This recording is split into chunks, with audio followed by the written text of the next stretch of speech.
नहीं, हम एक दूसरे को नहीं जानते, पर मुझे पता है कि तुम बचपन में एक बार गिर गए थे, फिर तुमने अपनी मम्मी के पास जाके डिटॉल लगवाई थी।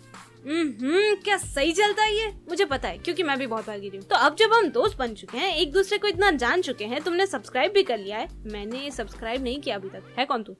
तो एक बार क्या हुआ था ना, मैं फर्स्ट स्टैंडर्ड में थी और मेरी मम्मी बुक्स पर कवर लगा रही थी। हाँ, इन बुक्स पर, इन नई बुक्स पर जिन पर ऑलरेडी कवर लगा हुआ है, पर स्कूल ने कह दिया तो करना पड़ेगा ना। तो इस काम के लिए कुछ औजारों की जरूरत होती है, जैसे कि कवर रोल, स्टेपलर, टेप और कैची। अब इन सब में से स्टेपलर के बारे में पता होगा तुम्हें, काफी सही चीज है। तो हुआ क्या, मम्मी बुक्स को कवर करते हुए साइड बाय साइड कुछ और भी काम कर रही थी, तो बीच बीच में उठ कर जा रही थी और स्टेपलर मुझे अपनी चमक से अपनी ओर खींचे जा रहा था। अब पता नहीं क्यों बच्चों का दिमाग ऐसे डिजाइन होता है कि मेरे 10 मीटर के दायरे में जो कोई भी चीज है, मैं ऐसा क्या करूं जो मुझे उससे चोट लग जाए। तो पहले मुझे कोई आइडिया नहीं था कि स्टेपलर को खोलकर ऐसे दबाने से क्या होता है, पर अब है। मैंने जैसे ही स्टेपलर हाथ में लिया, सीधे यहाँ उंगली रखकर दबाया है और स्टेपलर तो लोडेड था, अपना काम करेगा ही, चला गया आर पार। अब स्टेपलर कैसे करके लगता है, तो के हिसाब से दर्द होना चाहिए, आउच। पर उस दिन मुझे पता चला कि ऐसा होना जरूरी नहीं है, क्योंकि स्टेपलर लगा करके और दर्द हुआ। और फिर मुझे एक और बात पता चली कि बच्चा जितना छोटा होता है उतने जोर से रोता है, और मैं फर्स्ट स्टैंडर्ड में थी।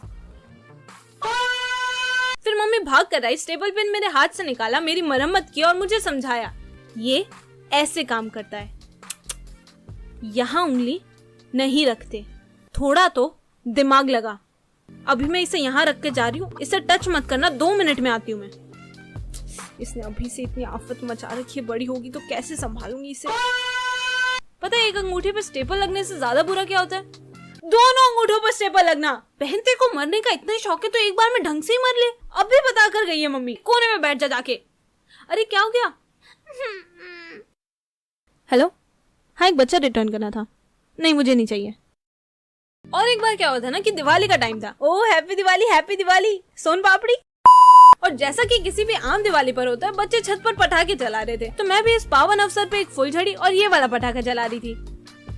मैं नाम भूल गई इसका, क्या बोलते इसको? झरना।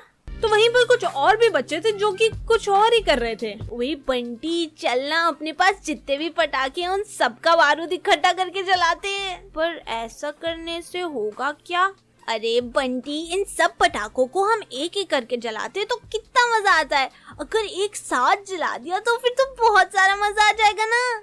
अब मैंने इनको ये प्लान बनाते हुए सुन लिया था और बहुत सारा मजा था, मुझे भी चाहिए।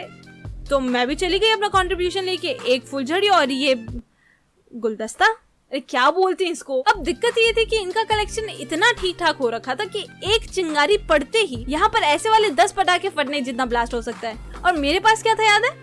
दिमाग छोड़कर सब कुछ। जलती हुई फुलझड़ी लिए आ रही है ये मैंने ये, और दूसरे हाथ में ये पिरामिड जिसके नीचे होल किया था ताकि इसमें से गन पाउडर बाहर आ सके। तुम्हें पता है बारूद के ढेर पर चिंगारी डालने से क्या होता है? मुझे नहीं पता था, पर अब पता है।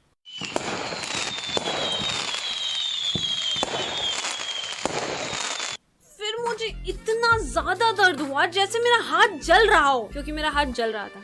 पर शुक्र है भगवान का कि वहाँ पानी की भरी हुई एक बाल्टी पड़ी थी, तो मैंने वहाँ बैठकर अपने हफ्ते भर के सारे कपड़े धो लिए। कपड़े धो लिए?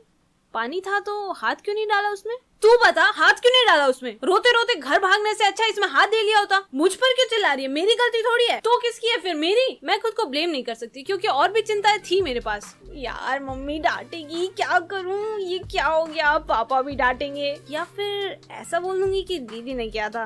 पिछली बार भी तो ग्लास मैंने तोड़ा था और नाम दीदी पे डाल दिया था। ये अजीब सी जलने की स्मेल कहाँ से आ रही है?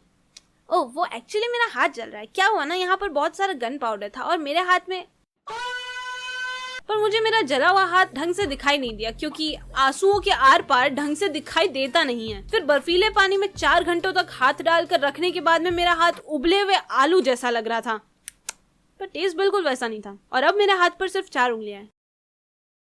और एक आखिरी बार क्या हुआ था ना, मेरी क्लास में एक अजीब सा बच्चा था, मतलब पता नहीं कैसा सा था यार ये। तुम कितनी सुंदर दिखती हो, पर तुम्हारा चेहरा घुटने जैसा है। वो मेरा घुटना ही है, मेरा चेहरा यहाँ है और तुम्हारा घुटना चेहरे जैसा है। ये मेरा चेहरा ही है। तुम्हारा घुटना तो बात करता है। क्या पागल है ये? और इसका नाम सौम्या है।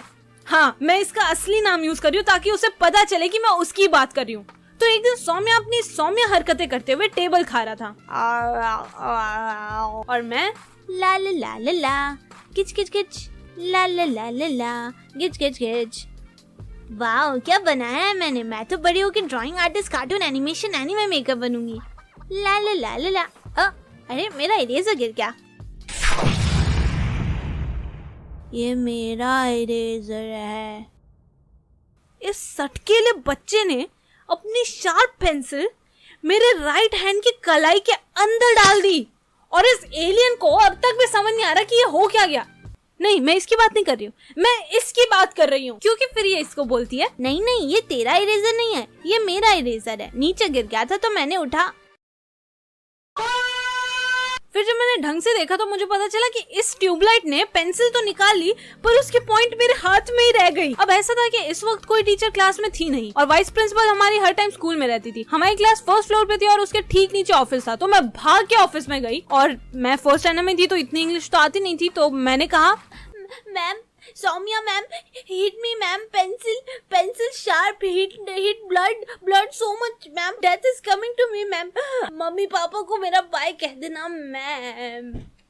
इस औरत ने पूरे 7 मिनट मुझे तड़पते हुए देखा और फिर सोफ्रामाइजिन लगा के भेज दिया। अरे तुम्हें सिचुएशन की सीरियसनेस समझ में आ रही नहीं है क्या? पेंसिल के पॉइंट, ये लेड ग्रेफाइट मेरे जिंदा शरीर के अंदर अटका हुआ है, उसके ऊपर ही सोफ्रामाइजिन लगा दी। अरे कुछ और ट्रीटमेंट करो यार इसका। और पहले बता देती हूँ, अगर कोई नर्स आंटी बर्फ लेके आ गई ना, मैंने सर फोड़ देना है, फिर उस पर आइस लगा देनी है। बेटा अभी मैंने दवाई लगा दी है तो ये ठीक हो जाएगा।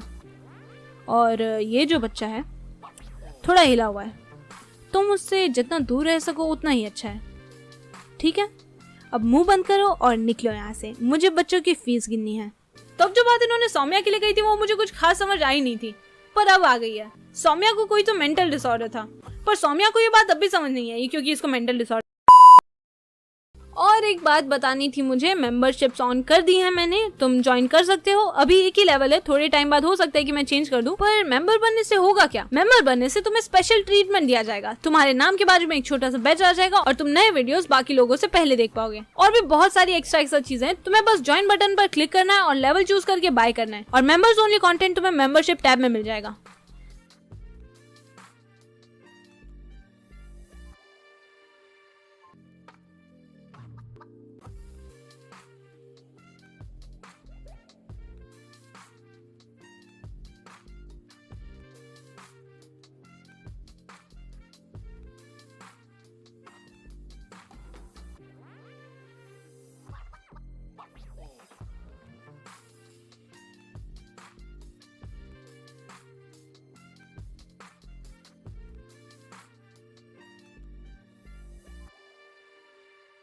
अरे बंटी, हमारा बारूद कहाँ गया? पता नहीं, अभी तो यहीं था। बाय।